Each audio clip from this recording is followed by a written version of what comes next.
Hesa dagarnar var Mumi og Mumrikur meira saman enn der nekrant og fyrr hadde væri.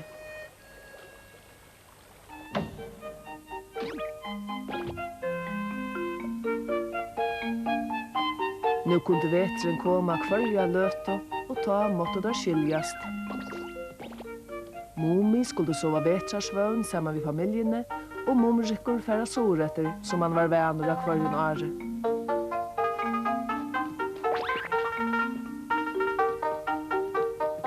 Hei, lilla møy, hva bæger? Du ser så ytterlot.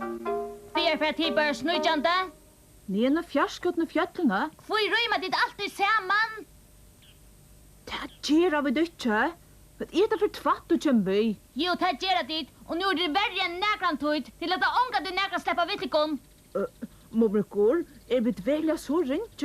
Kanskje hever lilla møy rett. Ikke kanska. Jeg halte virkelig en frekt av tikkon. Vi får bare en tur. Det halte meg suttja. Ja. Hvor endelig er han her? Det er for å kæva hver løt, og så bare ikke til å fære nakra stående. Vi atla bare hitje til Mummedalen en av seinaste fær ur Erba. Og her skal jeg trykva. Såleis det, lilla møy. Kjøtt fer jeg soretter, og jeg vil ha okkur godt å minnast atter av affærene. Her er du her, snakti og snorska dette! Gjør det nekka vi kommer vi? Dette så? Jeg tenkte at de kanskje at gjøre okkur løgnelse nokkur sånne. Ikke godt å vite. Vi har ikke løgna for dere. Vi får bare nye når du er Mumrikur kjøtt fær og ikke kommer etter nekva måneder. Nå var det bare det. Kom så!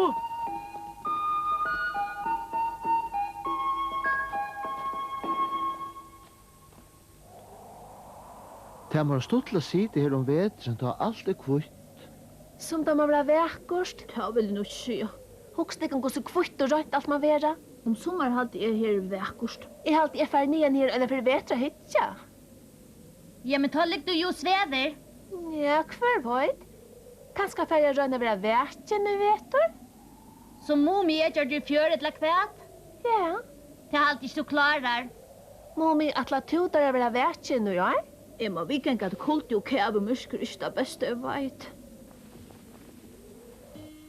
Hata var ikke pette spennende. Nei, kanskje ikke, men han ikke bedre komme vi. Du munker, vi kan fære ut litt vatten ved godfisken som hina fer. Til alt og legg borte. Du er bare bensje for heksaskån og rævskøyter. Nei, jeg vil høre til bensjen. Ikke her? Hvor er dette? Ikke hva det er. Hva må man gjøre? Hun sier det bare. Ikke tvattla snotte.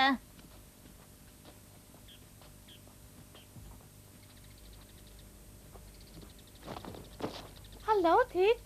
Hei. Hva gjør du grunden i her? Jeg bor Så etter kvarjon? Omme munne. Her, midt i skånen. Omme sier at den store steinen var ved gøtene nede i fjerskåten fjøl, og jeg skulle bo her. Men her så nekker i steiner. Er det det? Hette er eneste steinen jeg har sett. Er hun trill rundt i høtten og leta til sitte her og boja? Hun bor her i skånen, så hun skulle komme etter meg her. Hva er en skåe? Nå var det ikke heksa skånen. Jo, det er alltid. Han skulle så være her i noen. Ja, men så det han. Hvordan han ikke boja? Omlai en tøyme alltid. Det var sannelig en stundeslig omma, ha? Jeg kom og tullja. Ja, det er pura visst. Hæ? Omma? Hei. Velkommen, Alissa. Nå, hva gjør så at lese bøttene nu? Jeg satte steinen og boja i, og så kom de fram vi og ville hjelpe meg. Det var sannelig fytt av dikon, men nå må være best at vi utfører til hus. Kom så, Alissa.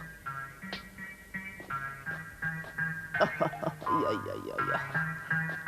Stegga, borst du veldig av skånen? Ja, det gjør jeg. Men hver er skånen? Ja, omlai mye, kunne vi si. Alvara? Einaste hus jeg vet som her er et som hekser ena fra bo i. Det sier du ikke. Jeg mener det, ja, men skal man høre.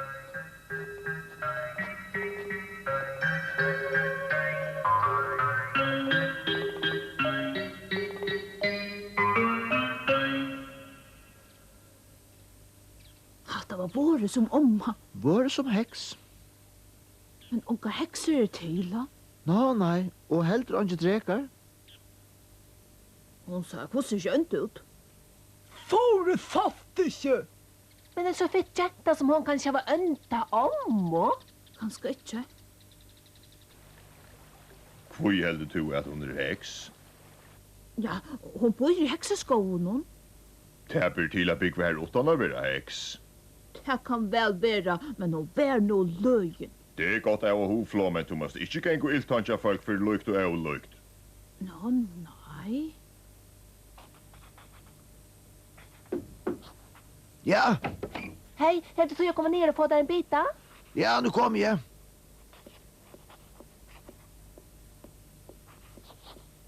Det var tøyt, det var så løst. Nu är fullmanne. Du snorka det da. Best man veras to er mum i husen fra i kveld og fram etter. Hvor skulle de det? Du i at man ikke får ut vel i år. Men snorskel? Sanner oppfinner sov ikke, du i vysene kviler heldur ikke. Og jeg vil eisen hava mina nudge tekninga littna til vars. Her var negg som ikke rikka i av fyrsta flåskipnen, men hesa for vi negg beter. Så du mener du alle bare at du ikke atler der dvela til ikke fjert? Nei, jeg mener det sannlig. Ja, men så kan jeg ikke så vel sove i mumiehusen nå. Nettopp! Nå, skulle vi fære folkene eta?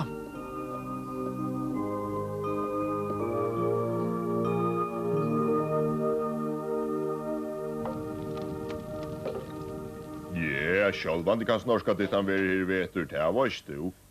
Jeg tar ikke fire. Och gott tja mummi att här var onkrarna vera samman vi. Gåa mummi mamma, svever du som kåper, varst du ikke du saman vi øron. Ja, men det kanske nu gott att vita att onkor svever under linja där. När heldur du at vi fer dvela, mum pappa? Vekra deg er vekra helt sær som du. Så tullja. Nu försöka kæva vant ju. Så måste du tekna djulig, så at tekningen kunne være litt nært av vi vakna atter snorskel. Nästa sommar flyg vi og vi var rundt og hone var med nudja skipe. Stora takk fyrir at jeg vil ansette siste møyne. Oj, jag tackar för det. Gå natt, mine. Alltså väl efter där. Vi sutja, syster. Gå etten og gå botje.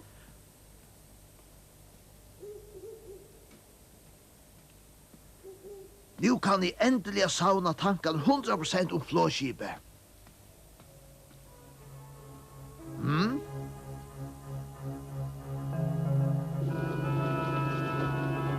Det kan ikke passa.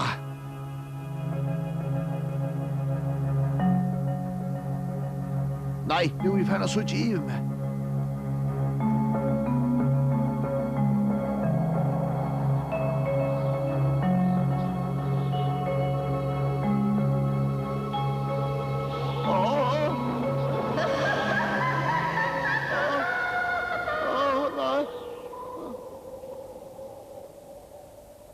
En heks og koste. Det blir ikke til. Ja, hever snorskel finnes ikke nek i høtte, så er ikke rom for en ekvonøren. Jeg vågner til etternes tjånen. Ja, hoksa der affæra strunt i veren i flåskipet. Jeg flikk vi ofte i dreimun, men dreimar er eisen løgner. Og jeg vil hukse om hva det er for nøyt huskur snorskel hever. Ja, men snorskel? Hva er det her? Åh.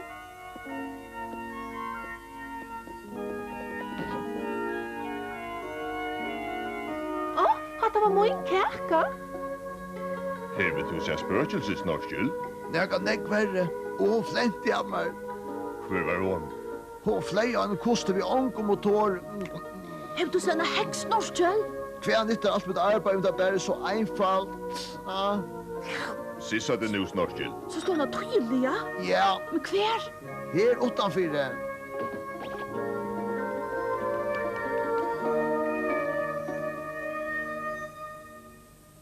Jeg så tjonka heks snorskel. Det eneste så tje månen.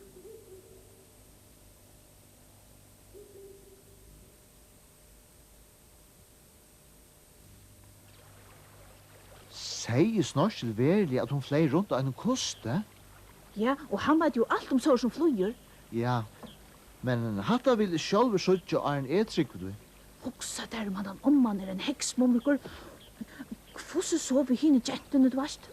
Ja, men jeg helt at alla hekser var gamlar. Jeg kan vette lukka vi ikke kvedo på at han heksen ikke er rett om hennara. Vi må få greie at du, gossi alt honga saman. Ja, det må vi.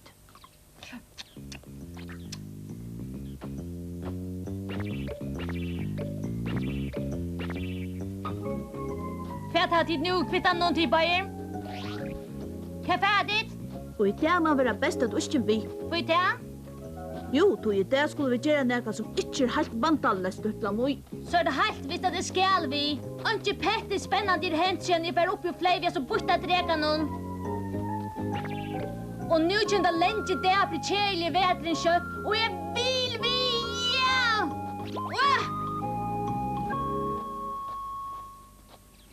Vi kunne gjøre til at jeg bøyde i beinene heksene med at hit røyna bjerke seg jetten, ja? Men vi vet ikke for visst om man er heks, og det er snåpeslitt under beistene, og det visste seg at hun ikke er heks, ha? Kanskje skulle de hekseberg bruke en unga åsikker jente til sånn reallig ganta kinstur. Det er det første vi må få greia. Ja, men hvordan gjør vi det? Vi sneitar rundt om huset. Jeg vågner sannelig at du finner bak snilder i arvid kommer her, mumrikor. Vi krekker oss så nær ved huset som tilber, og så spyrir vi jentene at hun kommer ut. Ja, men hvem nu om hun ikke kommer ut? Så må vi finne på okkur helt annet. Høyren vysa mumrik og hans er fralik og atlan. Kommer hun ikke ut, må vi helt einfall fære iver og benke opp at dittene. Og komme inn i huset, suttja vi kjøtt om alt rukkar rett. Jeg er ikke så glad for jeg tankan. Hugsa der om hun gantar okkon. Lutla må vil utanfyr så hun kan renne etter hjelp om det gjørs neiut. Momi kan være utanfyrir medan jeg fer inna forvittnast, ha? Nei, Lutla Moi. Jeg og Mumruko fer inn. Lutla moi, det er best at du vil utanfyr, ha? Og skulle det okkur hent okkur, så måst du røyna bjerg okkur så fratt som du kan. Det mest så lær seg at løvtikkar er i munnen hånden. Du er okkar seinasta vogn. Jeg vet ikke om jeg er så glad for tanken om at Lutla Moi er min seneste vogn. Og jeg har sannelig helt ikke hva hjelpa en som ikke løydra meg. Jo, jeg har sagt du sjål. Hysj, still.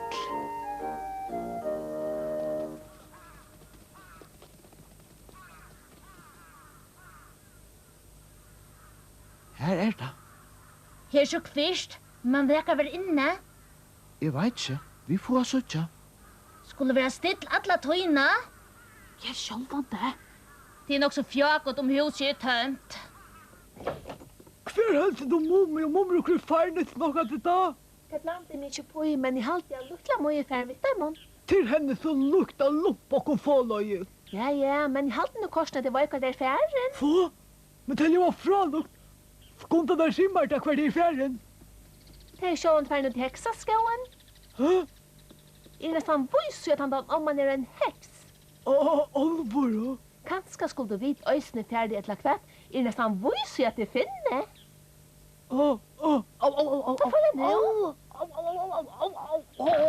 Jeg fikk knapt med få til bussen. Au, på søren. Au. Hvordan langt skulle vi grunden bo her? Hette ikke beinleis det mest spennende jeg har lot ikke i. Vi bor sindren. Nu har vi det godt se at jentan er i husen. Det tidligst ikke som heksten er her. Hun er kanskje ute. Ja, det er ikke godt å vite. Nu kommer hun! Hun får ut etter vattnet. Heksen hirrana obiva til træl. Hver først du? Hun får at av jentene. Fær du vi en urøyn å få år av jentene, så blir jeg her og egla i huset. Alt er nøye. Hei, Lutla Moi boja.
Alissa man vill ha färdig ut en tur.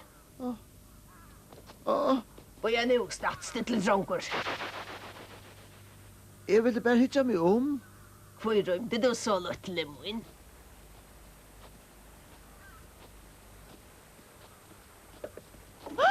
Jeg kan hjelpe der. Eisnie. Takk for det. Hun tung å bære ensamhet. Det var Alissa du var det ikke? Så, du minnes hvordan jeg det? Jeg er det mommi. Jeg lutla moi. Olvar, du skal gjøre ditt helt her ute i skoven nå. Vi er satt å si å komme til vi var jo løsende til benchen om det, Alissa. Og meg? Hvor det?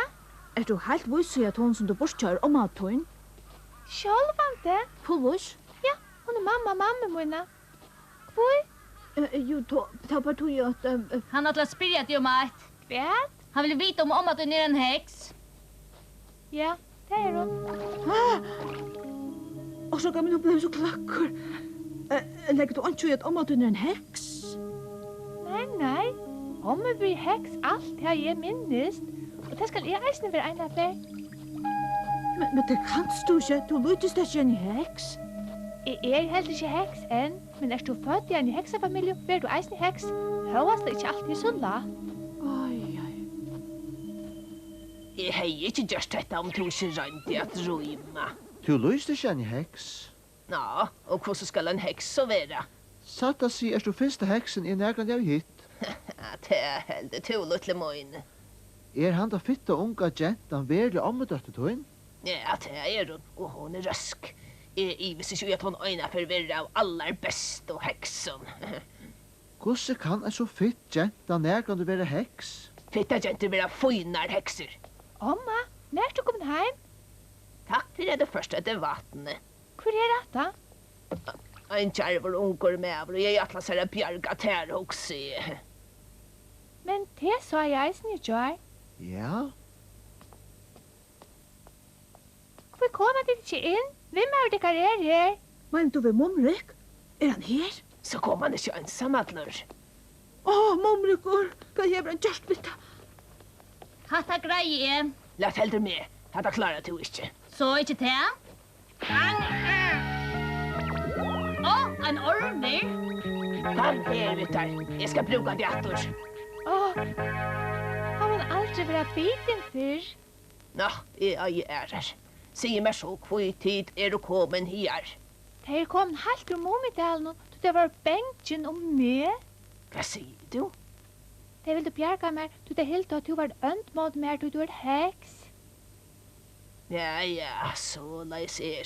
Folk halta omgang til okkon hekser vera vanlig hampa folk. Men vi har mistet jakken. Vet du hva? Jeg spurte Alissa om hun er i hoa komme vidt jakken i Momidalen noen dagen. Og hun sier det vil til feien. Alvara? Nå, så du vil slippe vidtja deg? Jeg helt at det ganske kunne runde i Brevik først, men sjølvant ikke før jeg gjørst alt som er skuld til heima. Nu er det bare så at atler tutar er være rattelig heks, så ber det ikke til at det var samband i vanlig deilig. Det skiljer vel om meg, men nu er jeg blevet så vel vidt deg. Hei, jeg kunne ganske boje sin til Arne rundt jeg gjørast heks. Alissa! Jeg halde Alissa og jeg har okkur stratos om okkara mittlen. Gjør det så vel at leta okkur brønnsamt lønna løt og gjør så vel.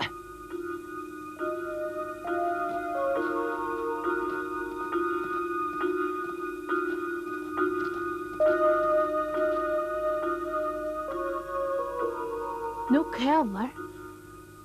Det har vi tatt for seg Alissa å komme vidt jakken om alle Momidalen knapplig er fjallter i kæva.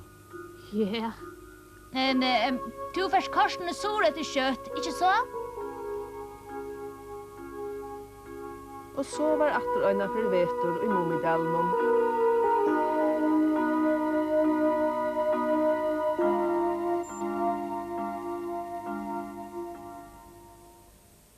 Nu søvan li og så stortlig hun vær og Momi. Så kommer tid at nu og klappe vi mer fire Momi. Vi sier farvel nu og morra et le og minnas til alt som vi tar du i det og Momi.